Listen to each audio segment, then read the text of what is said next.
مجھے کیوں نکالا؟ نواز شریف نے ایک بار پھر اپنے سوالات دہرا دیے۔ کہتے ہیں کہ مجھے سیاسی انتقام کا نشانہ بنایا گیا، کسی لاڈلے کو لانے کے لیے مجھے سزا دینا ضروری تھا، لیکن پاکستان کو کس جرم اور عوام کو کس گناہ کی سزا دی گئی؟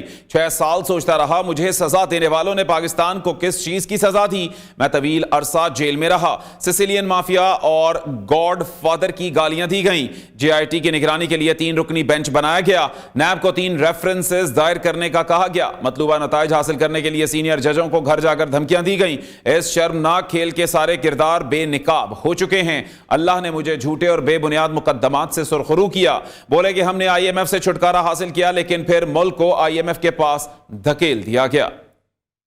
مجھے بیٹے سے تنخواہ نہ لینے کے جرم میں نہ صرف وزارت عظمیٰ سے فارغ کر دیا گیا بلکہ عمر بھر کے لیے نااہل بھی کر دیا گیا۔ کسی لاڈلے کو لانے کے لیے مجھے ہٹانا، جھوٹے مقدمات میں پھنسانا اور سزائیں دلوانا ضروری تھا، لیکن پاکستان کو کس جرم کی سزا دی گئی؟ پاکستان کے عوام کو کس گناہ کی سزا دی گئی؟ 6 سال سے یہ بات سوچتا رہا کہ مجھ سے دشمنی کرنے والوں نے میرے پاکستان کو کیوں نشانہ بنایا۔ میں طویل عرصہ جیل میں رہا، مجھے سسیلین مافیا اور گاڈ فادر کی گالیاں دی گئیں، جے آئی ٹی کی نگرانی کے لیے 3 رکنی بینچ بٹھایا گیا، کس طرح مطلوبہ فیصلے حاصل کرنے کے لیے سینئر ججوں کے گھر جا کر دھمکیاں دی گئیں۔ اس شرمناک کھیل کے سارے کرداروں کے چہرے بھی بے نقاب ہو چکے ہیں۔ 6 سال پر پہلی آزمائشوں کے بعد آخر کار میری بے گناہی کی تصدیق ہو گئی۔ ہم نے آئی ایم ایف کو خدا حافظ کہا تھا، لیکن اس پاکستان کو ایک بار پھر اندھیروں میں دھکیل دیا گیا۔